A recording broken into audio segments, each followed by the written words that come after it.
guys, how are y'all? I hope you're having a great day. Once again, as always, I have light very kind of rapidly dissipating. So I have a light on and we have a shadow back here. Sorry, it's apparently how I do things. So as you can tell from the title, this video is going to be another paranormal vlog and one of a pretty scary nature. It's scary for me anyway, and probably anyone else who has experienced this kind of thing. So today I'm going to be talking about sleep paralysis. Phenomenon is something that is normally grouped in the paranormal. It is very terrifying in nature, and yeah, those of you who have also experienced it can tell you it's a very terrifying experience. Well, the definition that's on here is equally as terrifying, but I'm going to be reading from my computer here for a second. By definition, sleep paralysis is a phenomenon in which an individual, either falling asleep or awakening, temporarily experiences an inability to move, speak, or react.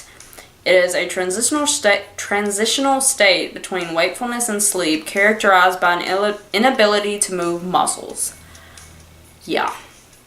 It goes on to say it is often accompanied by terrifying hallucinations to which one is unable to react due to paralysis and physical experiences, such as a strong current running through the upper body. Another common type involves intruders, human or supernatural, entering one's room or lurking outside one's window, accompanied by a feeling of dread.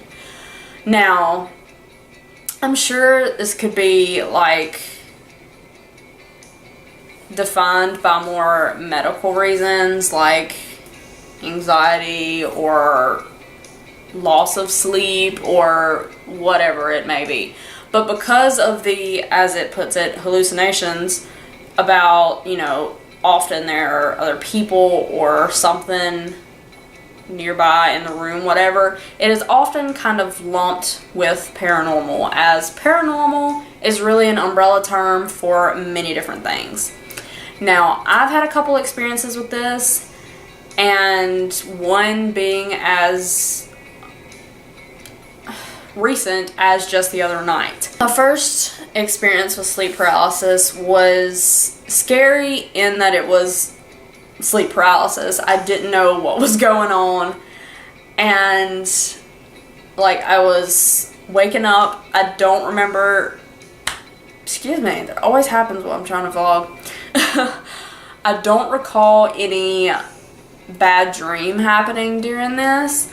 I woke up, I was waking up and I couldn't move. I was asleep enough, it was still like a haze. I was awake enough to know, for my body to be telling me that I need to wake up. And I did.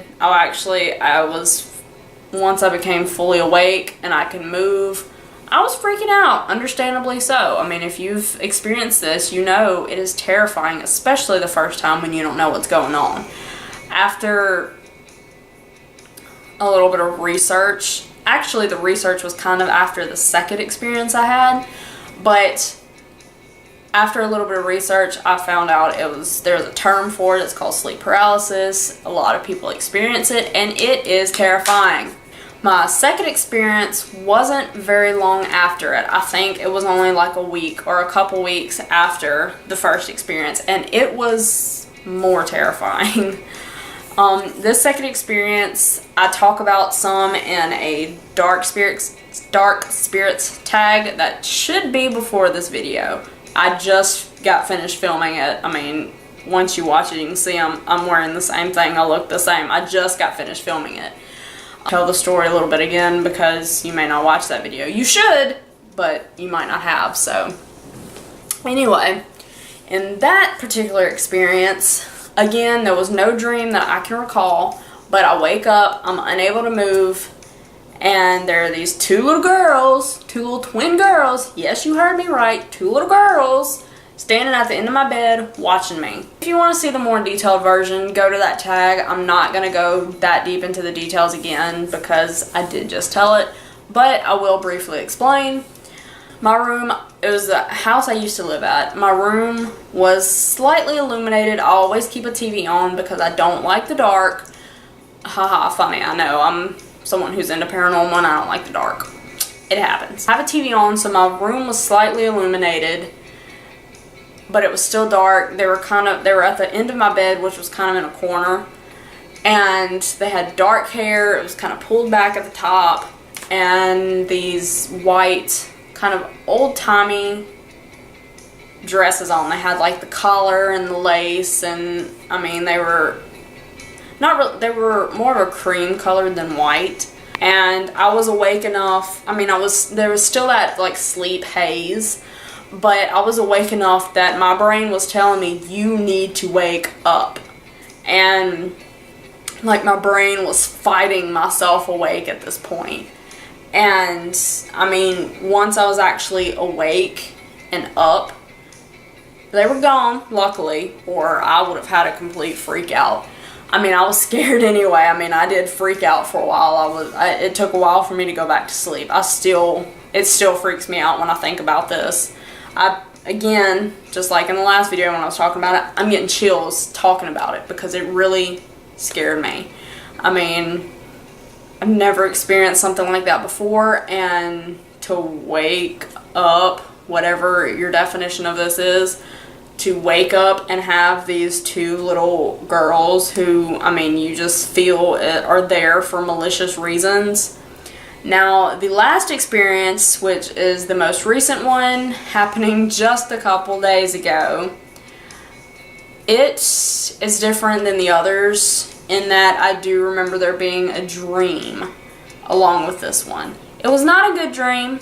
I was not having a great dream. In the dream, I don't remember most of the details of the dream. I just remember like me and my sister was there and a couple more people I don't think I knew. I believe my nephew was also involved, which I really don't like that happened because he's a toddler. We were all trying to get away from somebody. I don't really remember who this person was, but we were trying to get away from somebody. We were in a vehicle. We were driving down the road near where the house I grew up was at, because we were leaving that house in this dream. And for some reason, it was almost like, you know, those really bad earthquakes you see in like movies and stuff where it like disrupts the road, or I mean, I guess it actually happens too. But part of the road, like as we were going over it, like it had like shifted, so some of the road was up and then like it cracked the road and the rest of it was down. And then like we went over that, and then like a little ways down it happened again, but there was water underneath this. You could probably see where this is going. Well, it was a bit more of a difference. So when the car went down, we weren't able to gain like a stability because it was like water and I guess mud, and the car like went under. Oh, I'm sorry. I hit my doggy. The car went under the water. Well, car going underwater, obviously, you know, in a real situation, I mean, this was a dream, but in a real situation, you can't breathe, and suddenly you're sucking in water. Well, at one point, I started to wake up, but like in my dream, like right before I was waking up, I knew that I had to get out of the car. I had to like push out the window, or try to push out the window so I could get out. Well, I start to wake up then, and it's like the sleep paralysis mode. You're half asleep, you're half awake. There's one half of your brain saying, hey, it's a dream, wake yourself up. The other half of your brain is still asleep. Well, I don't know if that's actually a medical thing, but the other side is just like, you know, you're drowning. And I couldn't breathe when I woke up during this time. I was trying to breathe, I was fighting to breathe, and remember vividly that my brain was telling me it's a dream, you have to wake yourself up. But I couldn't quite move. Like, it's kind of like the definition I read where it was like it felt like an electric current keeping me from being able to move, where in my dream This being the pressure of the water, because when we hit that water, I mean, suddenly it was coming in the vehicle. I mean, it filled up extremely fast.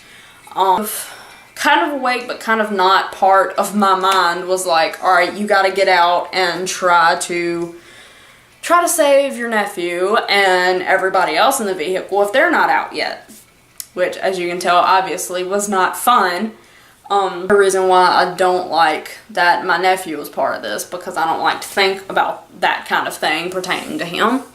And I was able, luckily, to quickly wake myself up, and like as soon as I was able to move, like limbs went out. Like I shot my arms and legs out, because the still asleep part of me obviously had me, you know, frozen. I couldn't move.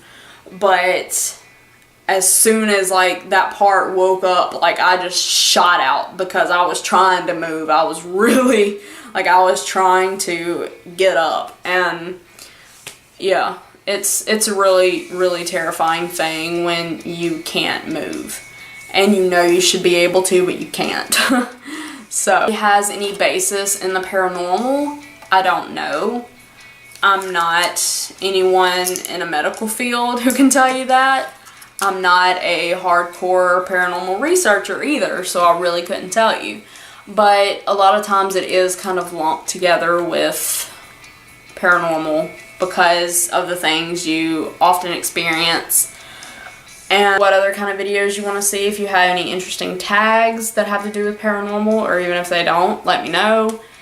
Any videos you want me to do, any different things that are paranormal that you'd like for me to talk about. My favorite are aliens and cryptids, so if you have anything about that, any special breed or species of whatever one, just let me know. I'll be happy to tell you if I have an experience, and if not, I'll do a little research and just give you my thoughts on it, even if it's something I've never even heard of. So yeah, I just made a cake too, so I gotta go ice it so I can eat a piece, because I've been craving something sweet all day. And so have a great day, and please take a minute to subscribe. I would really, really love that. Like, comment, all that jazz. I love you guys. Bye. Hey, wake up.